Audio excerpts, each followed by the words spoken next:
এবার দি মারিয়া খেলবে 2026 বিশ্বকাপ, জানালেন কোচ স্কলোনি। কোপা আমেরিকার শিরোপা জিতে মুকুট পাওয়ার আনন্দে ভাসছে আর্জেন্টিনা। এর মধ্যে আবার বাড়ছে বিদায়ের বেদনা।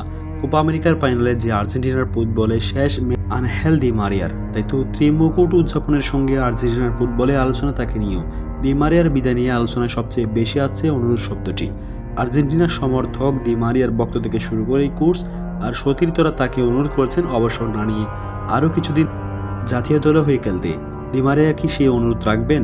এখন এক প্রশ্নের উত্তরে তিনি সংবাদ মাধ্যমকে জানিয়েছেন, কোচ লিওনেল স্কলোনি তাকে থেকে যাওয়ার জন্য অনুরোধ করেছিলেন, কিন্তু তিনি না বলে দিয়েছেন। কোপা আমেরিকা জয়ের পর তার আরও বেশি করে মনে হচ্ছে বিদায় নেওয়ার এটাই সঠিক সময়।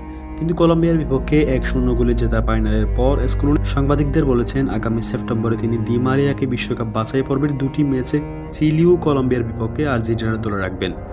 যদি একবার দি মারিয়া রাজি হয়ে যান তাহলে তালিওফিকুর চাওয়াটা আরও বড় হবে। তিনি বলেছেন, আমরা যদি তাকে বোঝাতে পারি তাহলে আমরা আরও একটি বেশি থাকার জন্য বলতে পারবো।